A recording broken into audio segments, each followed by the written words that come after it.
Looking for a quick and easy quilting project? Well, this simple 9-patch table runner is perfect for beginners, and it'll make your table look amazing this season. I'll show you step by step on how to make this runner, and it only takes a fat quarter bundle and just a bit of extra yardage. It's perfect for fall and Thanksgiving, so you don't have to change it out unless of course you want to. Okay, so let's get started.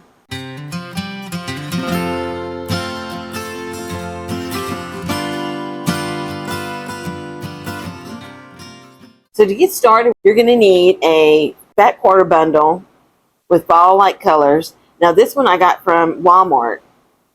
They have some really cute stuff. This fat quarter bundle is very inexpensive, and it only comes with 5 fat quarters. So I have a few other materials from my stash that I'm going to incorporate in this as well as this green. And then I have some white fabric because we're going to use this as our background and possibly the backing, or I might just use the green for the back. Okay, so the first thing I'm going to do is open up my fat quarters and my fabric here, and I'm going to iron and starch them. Now, you don't have to starch them if you prefer not to. I like to do it because I find it easier to work with the fabric when you're working with small pieces, but you don't really have to. So after I iron these, we'll start to cut them. Okay, so the next step that we're going to do is we're going to cut out all of our fat quarters into 22-inch lengths. I lost a lot of my footage and had to remake this, so please bear with me. I'm going to try to get to as much detail as possible. Since my fabrics are fat quarters, you'll cut them out at 22 inches by 2.5 inches. Or if your fat quarter is 21 inches, you do the same. Okay, and then I cut white 2.5-inch strips to the same length, or approximately the same length. It's okay if they're a little bit longer. So what you're going to do is you're going to put them together, and even if you're using a jelly roll, this still works out. Jelly rolls are usually like 42 inches long, your strips, so I would cut those in half. And because the longer they are, the harder it's going to be, to keep them straight whenever you're sewing something that's really long. They tend to get a little bit wonky or kind of crooked, when you're sewing them out and wavy. So I like to cut them at 22 inches.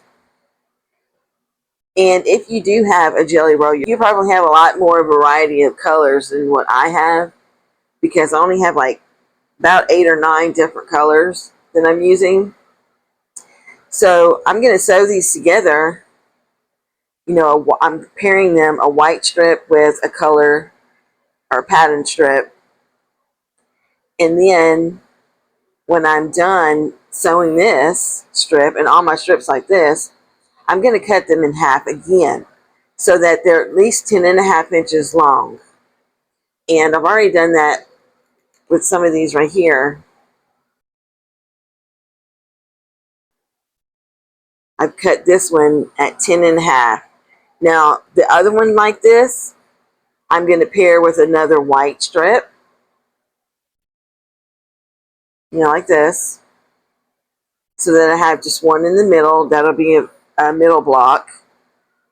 And then this one I'll pair with a different colored strip, so that I have 2 colors and then the white in the middle. Okay. And so once I've got this unit done, and all my units will be 10.5, then I'm going to cut them in segments of 2.5 inches. So you'll get a segment like this. And then for the middle ones, it'll look like this. Let's move this out of the way so you can see it better. So then you're just going to pair them into 3s like this to make your block. And when you go to iron them, Make sure that you are ironing your seams to the darker fabrics. So these, you can see, are this way.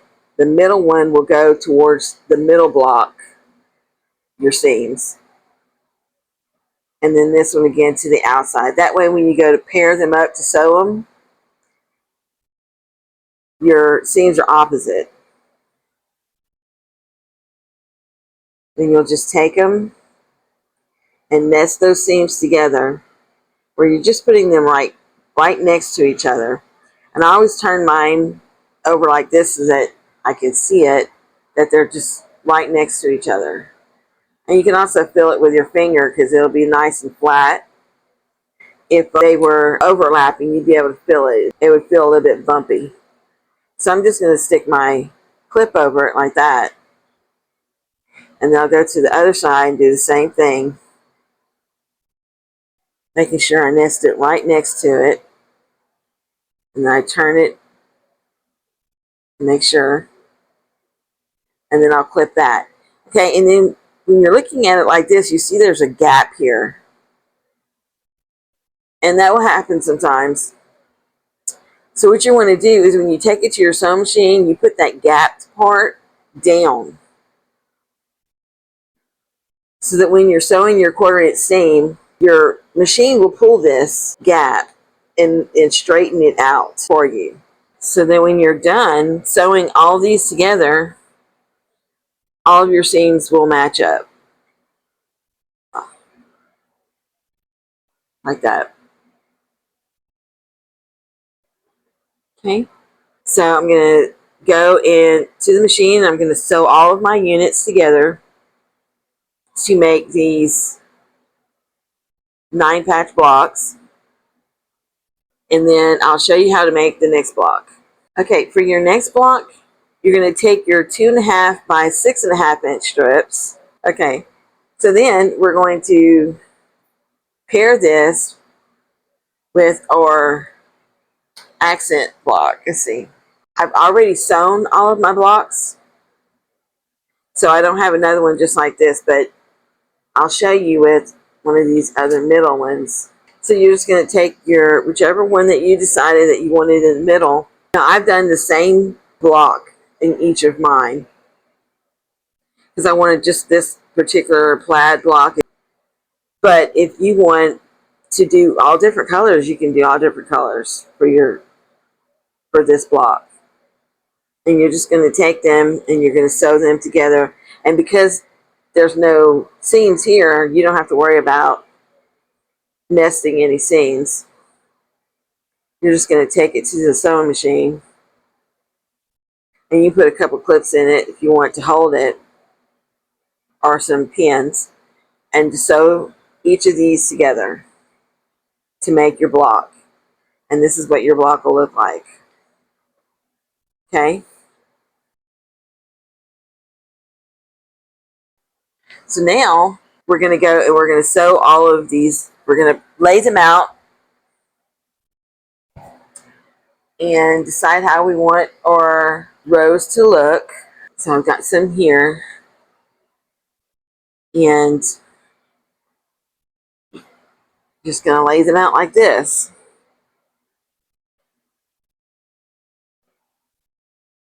And you're going to go opposite, you know, staggering them. And this is just 6 of them, but you're going to go and since you have 8 of each of these, you're just going to stagger them out into 2 long rows, and you should have 8 of each of these blocks. So once you lay them out and you like the way they look, then you'll just start sewing each of these together. You sew your top row and then your bottom row, and then you'll sew both of these rows together to make your runner. So that's what I'm going to do. I'm going to take this to the machine and sew all these up together, and then I'll show you what that looks like.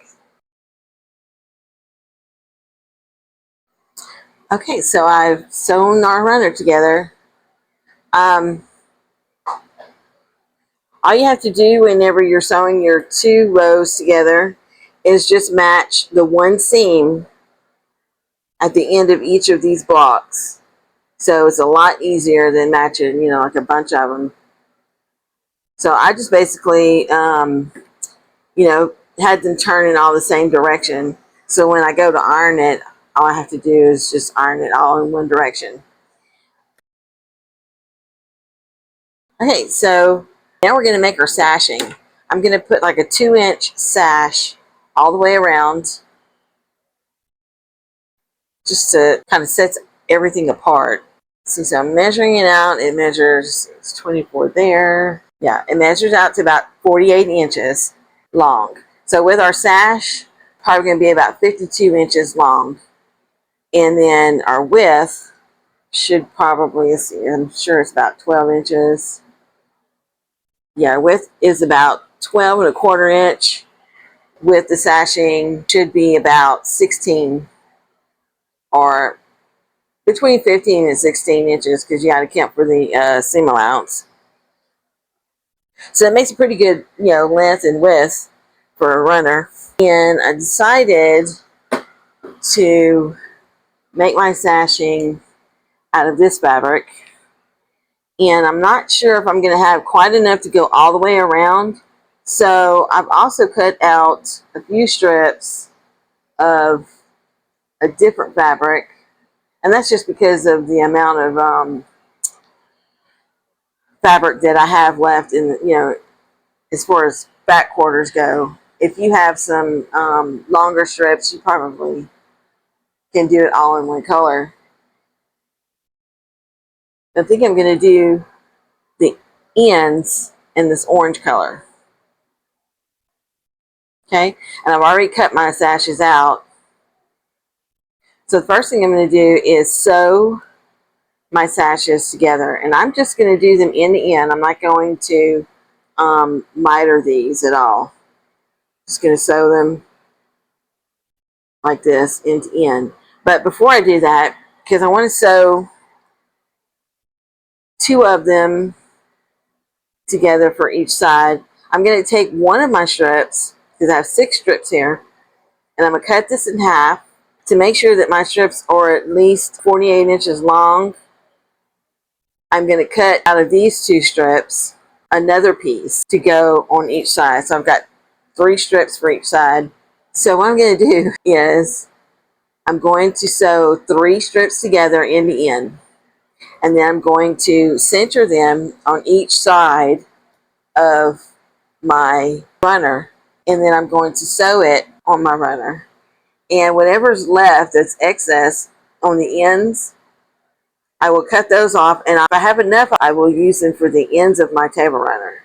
If not, I'm going to go ahead and use these orange ones for the ends. So I hope that's not confusing. But if you do have any questions, please put them in the comments below, and I will answer them for you. And I will put all these directions and measurements in the description below for you. Okay, so I'm going to take these strips to my machine. I'm going to sew 3 of them together, and then the other 3 together for the sides of the runner.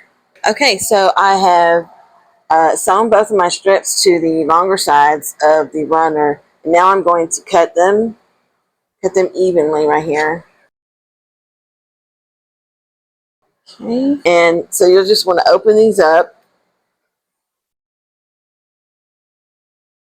and you're going to take your end strip, and I overlap it a little bit just because I want to make sure that I have it long enough, you know.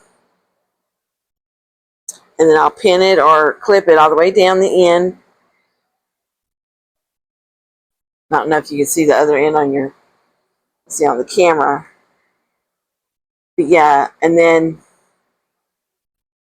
I will go and sew a 1/4 inch seam there, and then I'll have the ends of my runner done.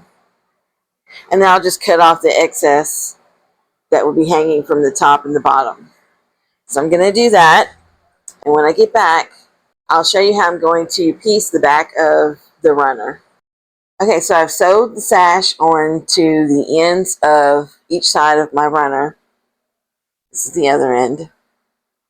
So I'm ready to lay these out.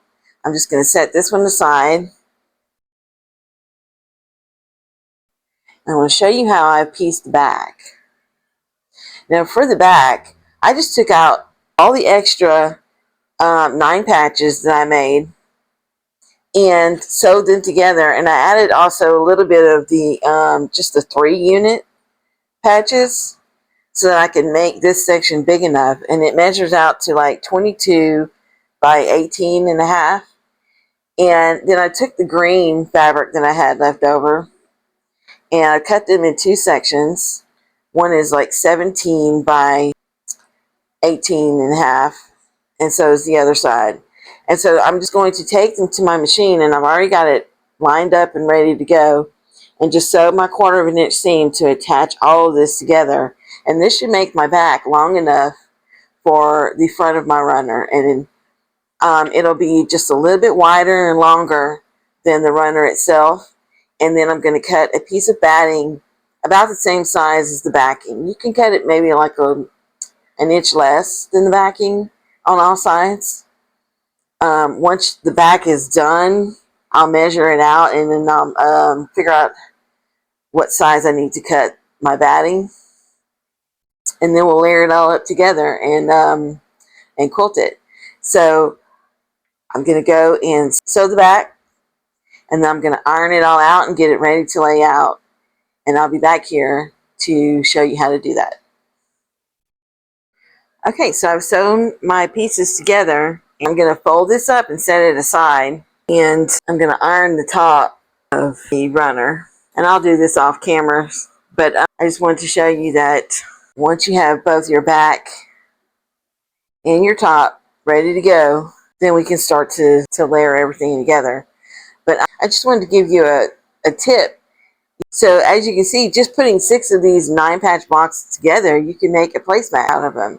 And you don't have to put a sash around your placemat, because that would make it really large. But just the 6 of them together would make a perfect size placemat.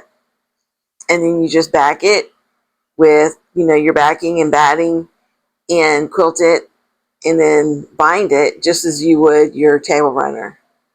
Okay, so I'm going to iron this up, and then we can start layering everything together. Okay, so I wanted to show you, I cut my batting, and I cut it 17 inches by 56 inches because the table runner itself is like 15 inches, and I just need a little extra on each side so that whenever I go to quilt, if there's any shifting, it won't go, to where you don't have any batting between your layers. So I cut it just a little bit larger. But the batting I'm using is only 45 inches long. So let's see. I'm using the Wrap and Zap 100% cotton. You can use any kind of batting that you want. If you want to use polyester, you can still use that. Usable fleece would be good too. That way you only have to iron it, and it won't shift on you. But I'm using 100% cotton because I want to, make sure that if you've got it on your table during Thanksgiving or any kind of dinner, you put a very warm or hot dish on your table. You could put it on top of your table runner, and it's not going to burn your table or make any marks or anything on them. Okay, so that's why I want to use 100% cotton. And also I wanted to tell you, I'm going to put a link to this batting down in the description below if you need that. But I wanted to show you, since it was only 45 inches long and I needed it to be 56 inches, I cut an extra piece off of it so that I could connect it to this piece and make it long enough. And what I did was I just butted the ends together underneath my presser foot on the machine, and I zigzagged it, and that way it connected the 2 pieces together.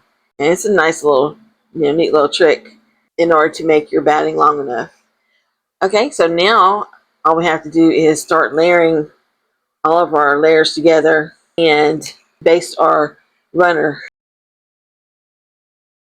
Okay, so I'm laying out my layers together, and in order to do that, I folded them in half to get the center on each piece. That way I knew that I could line them up all centered.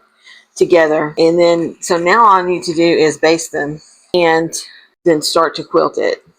So I'm using some quilting safety pins, and they're the ones with the little curve. There are different methods of, basting your quilts together. So you can use the spray adhesive or you can use a glue method, but I'm just basting it with the pins because it's such a small project. I find it, very easy to do, and it doesn't shift on me. And so I'm just going to go and place these throughout the entire quilt. Basically making sure I got each section pinned.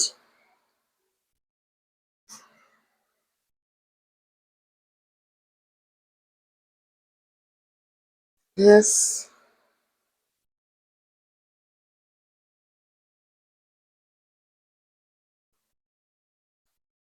And then whenever we go to quilt this, you can quilt this any way you want. I mean, if you are a free motion quilter, you can do that. You can do just straight line quilting. You can send it out to someone who quilts if you don't want to quilt it yourself. I find it easy just to quilt it myself, and I just do the straight line quilting for small projects like this. I'm just going to go and basically I'm just going to do like a grid pattern going up and down like this, and then long ways, just to get it all nice and quilted. And if you want, I mean, you can do something a little bit fancier, but straight line, you can use a wavy stitch. Those are really cool. I like the look of it. And you can also do a crosshatch where you just follow these points from each of your little patches here. You just follow your points and go diagonally and then come back diagonally again in the opposite direction. And that makes a great quilting. So I'm going to finish basting this, and then I'm going to take it to the machine and quilt it. And I'll show you what that looks like afterwards, and then we can get to our binding. Okay, so the next thing we're going to do is to make our binding. And I'm just using all the scraps from my fat quarter and other yardage to make the binding. And what I do is I cut them in about 6-inch pieces. For some, I even have some that are like 5 inches, and I think this one's 5 inches and 4 inches. So it doesn't matter the length really, but I wouldn't go less than 4 inches because you do have to sew these together with the other pieces, and that might take away from the length of it. But I'm just showing, I'm going to mix all these up, and I'm going to just start lining them up in just a different whatever pattern, because I want it to all look nice and scrappy. See, and I'll put an orange one on there, and I'll just keep going down the line and sewing them like this, and then I'll repeat the pattern. Or you can just do something, for the next, to make it as scrappy looking as you'd like. And I'm sewing them end to end because my pieces are so small. If I mitered them, it would take a lot of the yardage away from it. So I don't want to do that. Okay, so sewn my binding all together, you can see. And I wrapped it around my roller because I was measuring it out to see how many inches it is. And it's about 12 inches longer than what I need, which is good. You want to make sure that you have enough. So I'll give you those measurements in the description after I measure out the runner. So the next step, I just want to show you, is I'm going to go through, I'm going to iron open all of my seams. Just want to make sure that they're open and nice, and they'll stay flat that way, and it'll be less bulk. So once you iron them open, you'll just fold over your binding in half, just making sure I have it nice and even. and then you'll iron that down.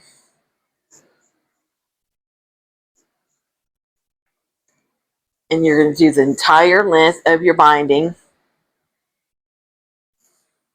And then that's when I like to take and use my roller. And then I'll just, again, if you have a smaller ruler, it'd probably be better. But just to show you an example, I'll take it and wrap it around my roller like this. So it'll be easier whenever I go to sew it onto my project, onto the runner, so that it's not, you know, all over the place. Okay.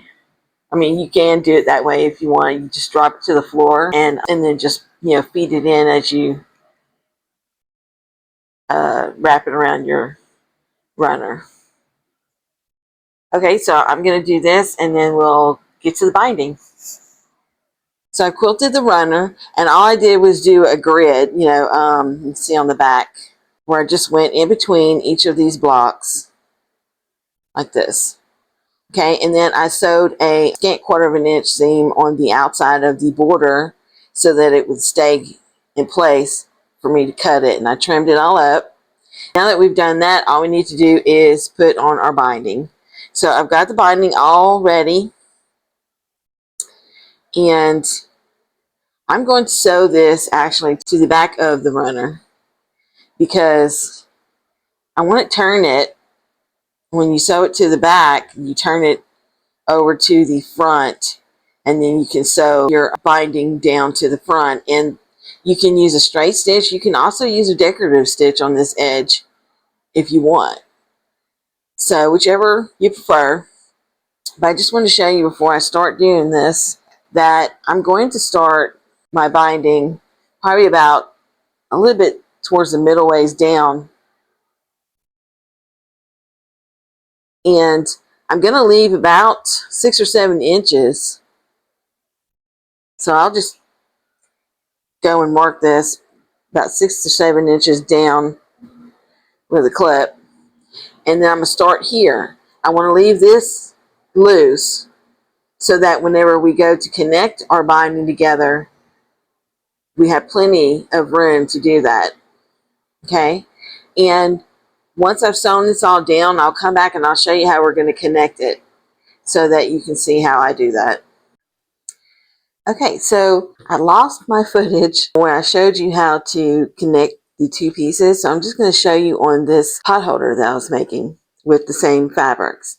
So when you get to the end, you're going to want to cut the longer portions. Remember, I told you to keep them long.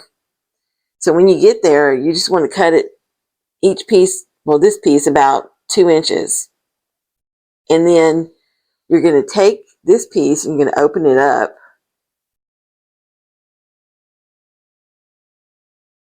So you want to make sure that you don't sew all the way down. You have to leave enough room for this piece as well. And then you're just going to tuck this in here like that. But before you tuck it in all the way, you want to take the edge of this one and fold it up about 1/4 inch like that. And that way it'll give it a nice little finished hem. And then take this piece and tuck it in. And then you'll go and you'll sew over the entire edge. And whenever I start where I left off sewing, and I back stitch a few stitches and then go back over it again, go all the way down, and then where your sewing begins down here, you'll back stitch over that as well a couple times. And that'll hold it all in. Now, this piece, after that, you're just going to start turning it over. And so I'll show you that in the next segment where I didn't lose on my filming. It was just this part where I was demonstrating how to connect these two pieces together. Okay, so I hope this helps. And then when you fold this over, this where it's kind of open right here, you can blind stitch that, you know, by hand if you want, or you can go over it with your machine with a matching color. You know, it really doesn't matter. It's not going to come undone because you'll be sewing the other side. Okay. to the front. When we do that, we're just gonna take it over here and fold over this edge, and you want to go past where your stitch line is on the top to hide that, and then you'll just place a clip like this. And then this is the corner, so I'm going to show you how you do miter the corner. You just flip it all over, even on this corner, and you'll come down here and make it nice and flat, and then you'll fold this over to get your miter. And then you just go in and put another clip there, and then continue folding over your binding this way. Okay, and so then you'll just go and sew this down about 1/8 of an inch from the edge with a straight stitch. Now you can go in and do a decorative stitch and catch both the edge and the top of the runner if you want. Okay, so I'll go do that, and then we'll lay it all out on the table and show you what it looks like. So here we are, the finished product. And this runner is so simple, and I just love the colors, and I'm sure you will too. Got that great fall vibe, and it'll be wonderful for Thanksgiving on your table. And so you can see I've set it on top of an orange cheesecloth table runner as well. Since my table is so long, I think it looks great. And if you are interested in this cheesecloth table runner, I'll put a link to that in my description below. They come in so many different colors, and I'm sure that you can find one that you like. So if you've enjoyed this tutorial, be sure to like and subscribe so that you won't miss any of my other upcoming tutorials. I have a lot of Christmas videos coming out soon, so I hope that they will inspire you this holiday season. But for now, I wish you and yours a very happy Thanksgiving, and see you next time.